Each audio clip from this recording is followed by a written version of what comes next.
Have you ever felt like you're constantly working on yourself, but somehow you still don't feel like you're ever good enough? It's like everywhere you look, someone is telling you how to become a better version of yourself, how to be more self-confident, how to build better habits. You need to wake up at 5 a.m., you need to start reading more, journaling, meditating, exercising. It seems like everyone is trying to optimize every single part of their life and squeeze productivity out of every single moment. And while I don't think there's anything necessarily wrong with self-improvement, I've started to wonder, have we become a little too obsessed with it? These days, when I walk into a bookstore, usually one of the biggest sections is self-help or self-improvement, etc. It's like almost screaming at you, here's how to fix yourself. Here's how to become a better person. Here's how to be an elite human being. And I'll be honest, I have read some of these self-help books. I think some of them have great ideas and can be useful in moderation. But some of them can also feel like a huge waste of time because why did I just read a 200-page book for you to tell me all I need to do is eat better, sleep better, and exercise, and I won't feel depressed anymore? I already know that. I do think that something really strange happens when these are the only types of books that we read. It's almost like we become obsessed with the idea of improving ourselves rather than actually working on improving ourselves. There's always a new level to unlock. There's always a new habit, a new tip, a new trick, or this new idea that you need to learn about and read about that's gonna help you become a better person. But it's just a cycle that never ends. And ironically for me, the more I focus on these types of things, the worse I feel about myself.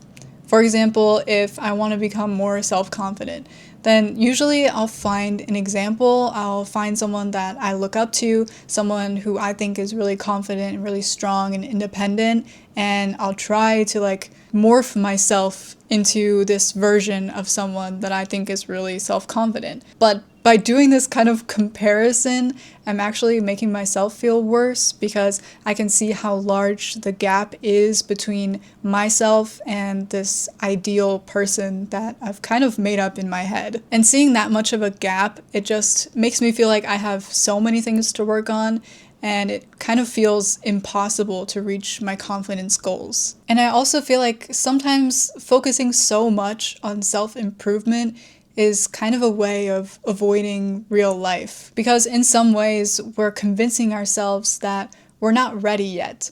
We have to get better before we can really start to enjoy life. We might think things like, oh, I'll try to make more friends once I'm more confident. I'll go for that new job once I feel like I'm ready, or I'll start going on dates once I feel more attractive. It's like we're always preparing for life. We're always getting ready for these imaginary scenarios instead of actually going for it. I think this way of thinking can seep into all corners of life. It really reminds me of something that one of my professors would say when she would give us a writing assignment. Any kind of writing assignment or task or essay, it can kind of feel daunting, especially if you're a perfectionist. Basically, she would always tell us that it's okay to not be amazing on the first try. And sometimes you don't even really understand what you're trying to say in the first draft. Because the real learning process happens through the writing process. You need to put something down on the paper first before you can start editing and perfecting it. By getting everything out and putting your thoughts on paper, you can finally start to understand what your central argument really is. And sometimes through this process, you start to think of things that you never thought of before. And while my professor was talking about writing, I feel like this applies to a lot of things in life. Because I'm sure that a lot of people watching this video have felt the same thing as me. Sometimes you just sit there and contemplate things and think about what you should do instead of actually taking the first step and doing something. It's like you have to think about how to do something perfectly before you actually start to do it. But I think if you really want to become a better version of yourself, you really want to focus on self-improvement, then that learning happens naturally. You don't need to read about it from a book most of the time. Honestly, we learn and grow through living life. You have to make mistakes and reflect and learn from them and do better next time. You have to talk to people. You have to experience new things. You have to gain empathy. You have to put yourself in the shoes of another to understand a bit deeper about how this world works and what is a better way for you to interact with the world around you. How can you accomplish your goals? The things that you feel and experience in life will help you become a better version of yourself, and you don't need a book to tell you about that. On the topic of books, I also just feel a bit frustrated and annoyed because I can sense that there's this hierarchy of books these days. People really value these self-help books. They think that people who read these books must be really great. They must be really amazing.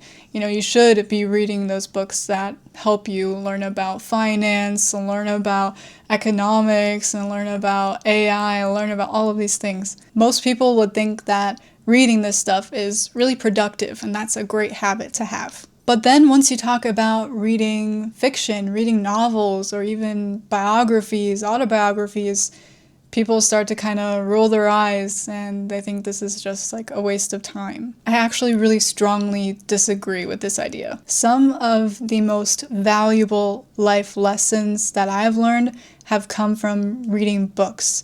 And I have gained so much empathy and different ways of thinking and different ways of reasoning just by reading fiction novels. I personally think fiction is so valuable because you're reading through the perspective of someone else. You're understanding how this person is feeling and what their motivations are, what their reasoning is, because you can literally read their thoughts.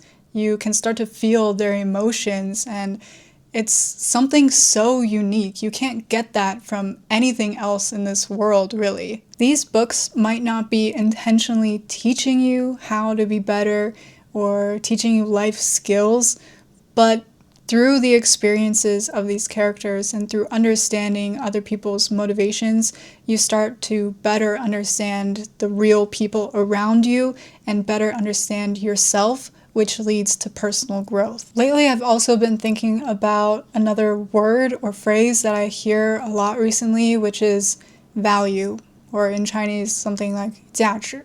So people might say something like a high-value man, a high-value woman, or ask questions like, how can I be more valuable? Or how can I show other people my value? What if simply existing was enough? What if your worth was not defined by how productive you were that day, how useful you were that day, or what you can offer other people? What if just being alive and existing and experiencing the world around you was enough? Of course, I'm not saying that we should just drop all of our responsibilities and give up and not care about anything around us, not even care about the world around us.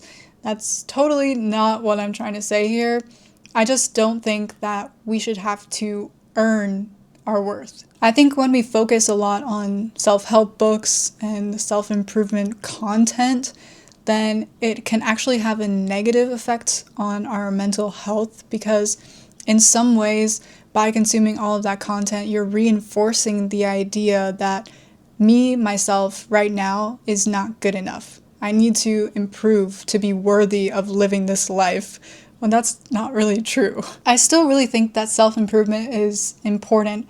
It's important to want to become a better person. It's important to want to be a better friend, to want to be a better partner, to learn things every day. I'm just saying, I think we need to be careful about how much of this content we consume and how much importance we give it in our daily lives. Because it can kind of start to feel like an obsession or even a competition.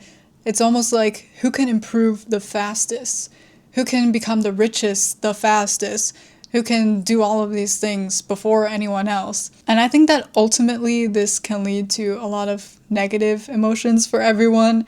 It can make us more self-conscious about ourselves, and it can also grow some resentment towards other people because you feel like they're doing so much better than you, but why? I'm also trying really hard. So it's just actually doing the opposite of what we wanted in the first place. And I honestly think that when we stop trying so hard to fix ourselves intentionally, we leave more room to naturally grow. By going through life with an open mind, by meeting new kinds of people and experiencing things, even getting hurt and making mistakes, those are the things that are going to teach you those real life lessons. And you're going to naturally start to understand those things that the books are trying to teach you, and you're going to understand it in a much deeper way because you experienced it firsthand. I just think that the goal maybe is not to become the best version of yourself. Maybe it's just to simply be more yourself, just to live life, to be true to yourself and learn more about yourself and what the best way is for you to interact with the world and interact with people around you. And if you think about it this way, nobody forces a flower to bloom. We all understand that with time and with the right conditions, it's going to bloom on its own because growth happens naturally. Maybe we should stop treating ourselves like a project that needs to get done or a thing that needs to be fixed, and treating ourselves more like someone who's learning how to live. So instead of asking, how can I become a person with higher value? How can I become a better person? Maybe we should ask this question instead. How can I live a fuller and happier life? I have a feeling that by exploring the answer to the second question, we'll completely forget why we asked the first question in the first place.